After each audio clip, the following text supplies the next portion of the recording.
If God exists, the worst mistake any human being can make is reject God or to live as though God does not exist. There are many reasons that could be given for why the answer to our debate question is yes. We could, for example, talk about the fact that life is ultimately meaningless if God does not exist. But because of time, I will state briefly 4 reasons why I believe God exists. These reasons or these arguments are extensively defended by philosopher William Lane Craig, among others.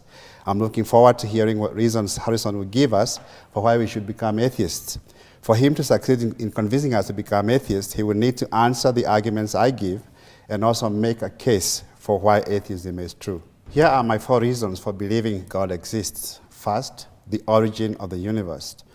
Most atheists claim that the physical universe, matter and energy, is all there is. There is nothing supernatural. But given what we know about the universe, we have very good reasons to think that the physical universe is not all there is. There are good philosophical arguments to show that the universe began to exist. Modern science seems to have confirmed the universe began to exist about 14 billion years ago. Matter, energy, and even space and time all came into existence a finite time ago. One of the most fundamental laws of thought and experience is this: you cannot get something out of nothing.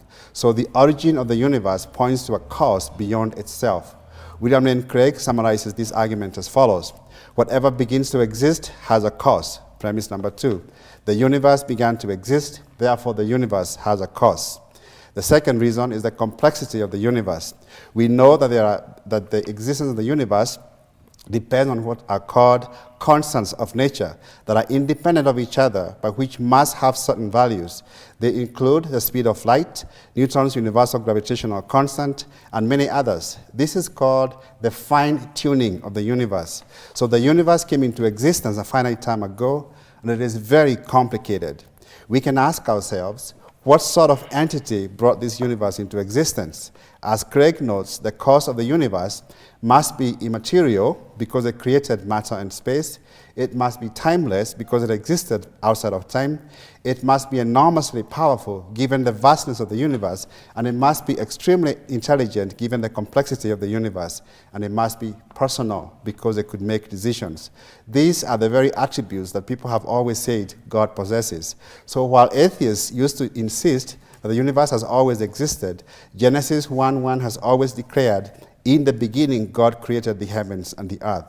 Robert Jastrow, who was the head of NASA's Goddard Institute for Space Studies and not a believer in God himself, put it this way: for the scientist who has lived by his faith in the power of reason, the story ends like a bad dream.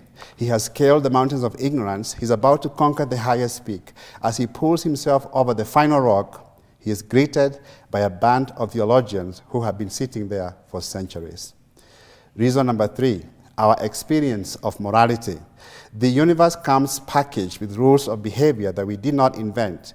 Let me offer some reasons why I believe our moral experience makes sense only if God exists. Number 1, morality is objective. That is to say, whether something is right or wrong does not depend on human beings at all. If something is wrong, it is wrong even if everybody believes it is right.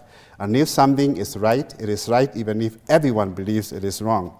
We discover morality, we do not invent it. And I want to conclude by offering what is more of a fact of experience than an argument. And this is, anyone can come to know God through Jesus Christ, even without any of these arguments.